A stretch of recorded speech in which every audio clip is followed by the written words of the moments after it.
Kinder Morgan by Aaron Anderson, Nastaran Ali-Madadi, Nathan Cromer, Jacob Johnson, and Tyler McIntosh. Company history and background. Kinder Morgan was established in February of 1997 and was based in Houston, Texas. When the company began operating, it only had 175 employees and an enterprise value of about $325 million. Currently, they are one of the largest pipeline transportation and energy storage companies in North America, with more than 37,000 miles of pipelines and 180 terminals in North America. Their companies include Kinder Morgan Inc., Kinder Morgan Energy Partners, and Kinder Morgan Management.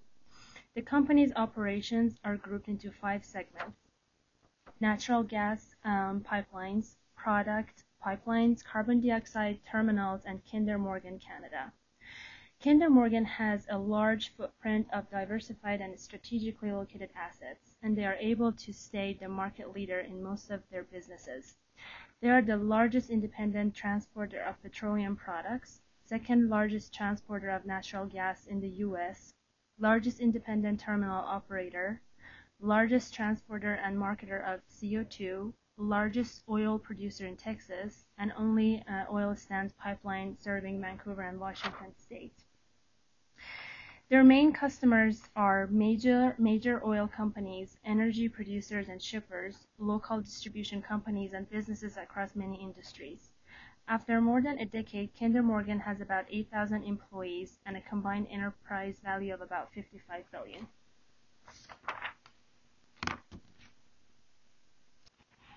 Kinder Morgan was purchased by a group of investors led by its chairman and co-founder, Richard D. Kinder. The leverage buyout was valued at $22 billion for Kinder Morgan Inc., the biggest to date since the RJR Nabisco deal in the 1980s. In May of 2006, the investment group originally made an offer for $13.5 billion. The offer was for $100 per share, an 18.5% premium on the stock price of $84.41 on May 26th, the last day of trading before the offer was made. The offer was considered too low and was rejected. Later in August, the investment group increased their offer to $15.2 billion, plus $7.2 billion in assumed debt. The increase was $107.50 per share, a 27% premium over Kinder Morgan's closing price when the initial offer was made. Some investors argued that the offer was too low and threatened to sue the company. Because of this, the board appointed an independent panel to help evaluate the company. A low market valuation was one reason that Mr. Kinder was cited for wanting to take the company private.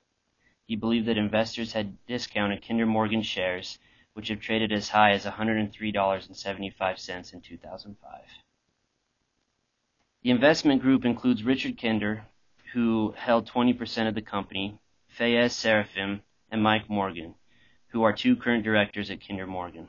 Goldman Sachs Capital Partners, the American International Group, the Carlyle Group, and Riverton Holdings. Richard Kinder, Fayez Serafim, and Mike Morgan invested $2.8 billion in the transaction. The other investors put in $4.5 billion. The investment group also raised $14.5 billion to finance the rest of the deal.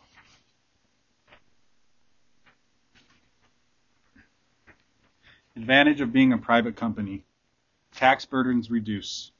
While sole proprietorships and partnerships pay income tax, companies pay corporation tax on their taxable profits. There are many allowances and tax-deductible costs that can be offset against the profits of a company. That means tax would be paid after deducting many costs incurred by you. In addition to that, the current level of corporation tax is lower than income taxes. On August 28, 2006, Kinder Morgan announced that it would be taken private in a management-led leverage buyout totaling approximately $22 billion. Private equity investors are smarter than the rest of us. So let's first take a look at how well they did between the time they announced their intent to take Kinder Morgan private.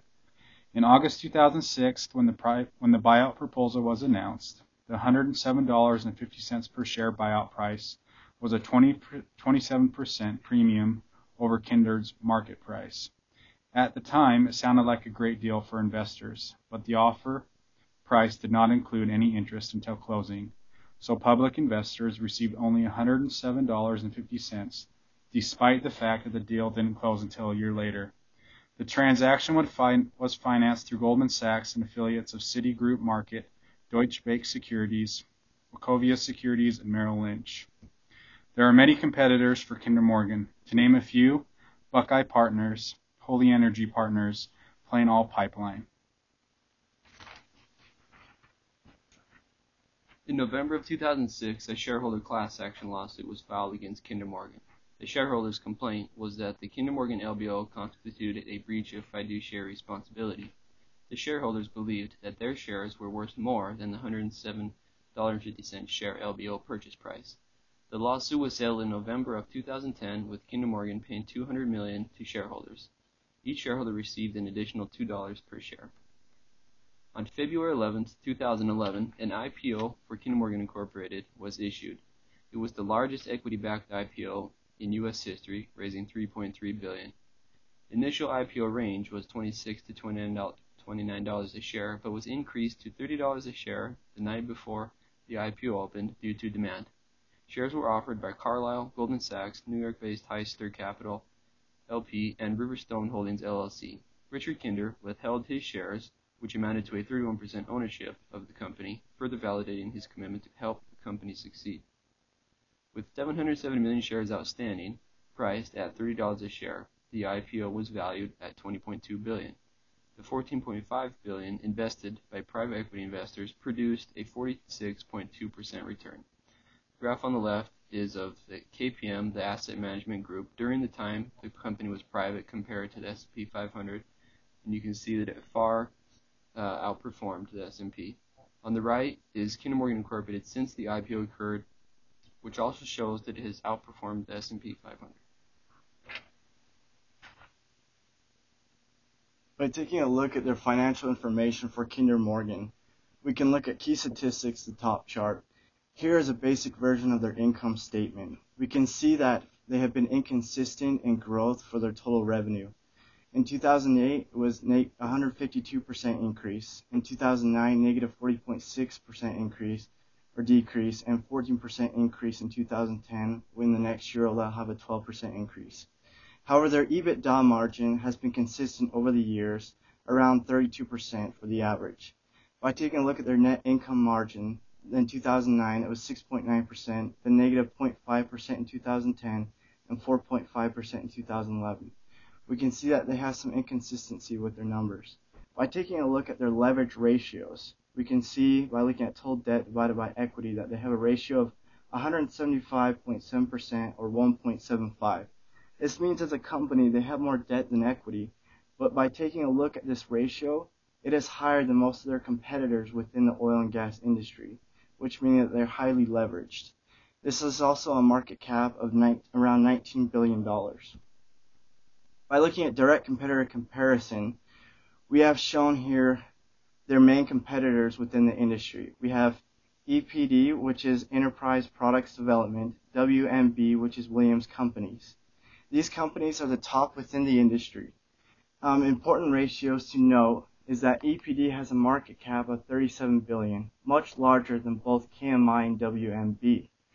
By looking down with revenue, EBITDA, and net income, KMI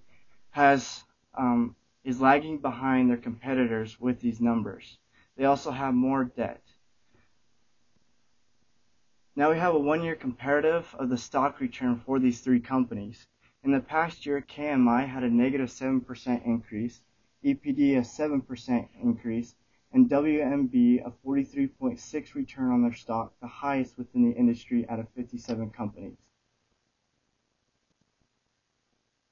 However, Kinder Morgan has a plan in order to compete with these companies. This plan is to buy El Paso. This will be a $21.1 billion transaction, the largest transaction in more than a year for the energy industry. This acquisition would cause Kinder Morgan to surpass Enterprise Products Development and become the largest natural gas pipeline in the United States. They would have 67,000 miles of gas lines and allow them to become the fourth largest energy company in North America.